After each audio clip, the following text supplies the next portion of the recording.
Hi, my name is Jack Erdman, and this is my applied project presentation. I'm doing my presentation on Iron Man.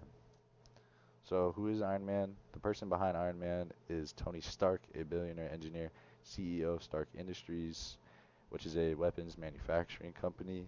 And then, what is the Iron Man suit? It was created by Tony Stark. It is a metal suit capable of flight and combat. He was a previously arrogant and prideful playboy, and he changes throughout the movie, and we're going to talk about that in the presentation.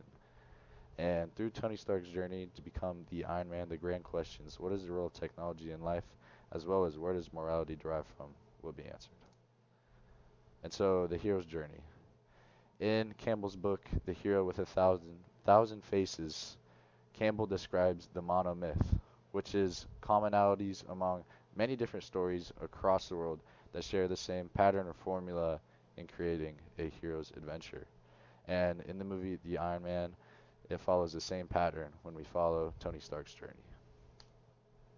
To start, we are in the ordinary world. We see Tony Stark as the billionaire playboy he is, being the CEO of Stark Industries, manufacturing weapons. Then he has his call to adventure. When he is showcasing his new Jericho missiles in the Middle East, the Ten Rings terrorist group attacks and he is taken hostage. Then, when in hostage, the Ten Rings ask Stark to build one of his new Jericho missiles for them, and he refuses.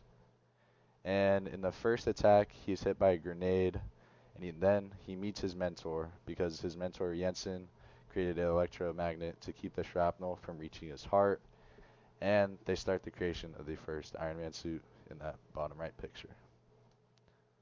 And then we cross the threshold. After Stark has escaped his captors, he realizes how technology should be used in the world. During his time being held hostage, Jensen encouraged Stark to think beyond his selfish needs and to use his intellect for a greater purpose. Stark realizes how arrogance towards his own advanced technology puts innocent people in danger. I see this as being similar to how Cortez used their superior weapons against the Aztecs as an influencing factor and like a piece of pride in their domination over the Aztecs. And so this comes back to one of the grand questions we were going to answer. What is the role of technology in life? How will technology change us in our life? And what effect will technology play in how we understand ourselves in the future? And through this, we see that technology should be used to protect the people of this world. The Iron Man suit is a combination of technology and humanity. We see this dependency on technology through Tony Stark.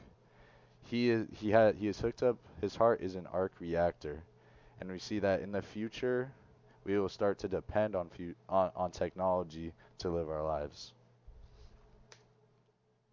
And then we get to test, allies, and enemies. Our new enemies are the Ten Rings, the terrorist group, and Obadiah, the business partner, the right his right hand man for Stark Industries, and who is also in league with the Ten Rings, and they're trying to replicate his Iron Man suit. And then we have his allies, Pepper and Rhodey. And so the biggest test he has is a moral dilemma. After all the suffering and pain he went through in the Middle East because of his own weapons, will he choose to stop manufacturing the, the, the missiles? And so this relates to our second grand question. Where does morality derive from? What is ethical and how do we know what is good, what is right? Why do we put ourselves before others and is there karma? And so what I think is morality comes from one experiences. We see that Jensen influenced Stark as his mentor. He told Stark that he needs to stop his selfish reasons and use his intellect to help others. So I see that morality comes from experiences, how you're raised, and the relationships you have. I also see karma within the Iron Man story. Tony is atoning for his past sins through pain and trying to use his technology for good now. And then when it comes to your understanding of right and wrong, I think that it comes from your own intentions and your own goals that influence that.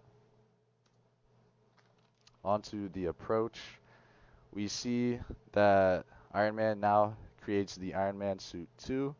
He is approaching the final battle or the final climax, and he perfects the flight stabilization systems for his new suit. And then the ordeal, death, and rebirth. We see the final showdown against Obadiah. He then tries to sacrifice himself to save Pepper by exploding a really big arc reactor generator, and trying to stop Ironmonger from killing Pepper. And so in that moment, he becomes a hero, putting himself before others, before himself with the use of his own technology, which is his rebirth. And then we have reward and seizing the sword.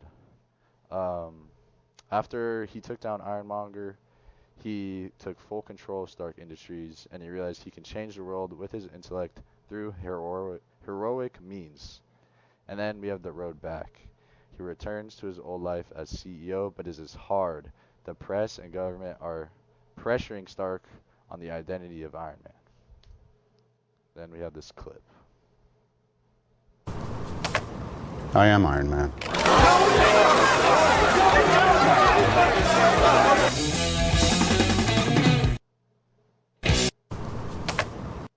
So inspirational.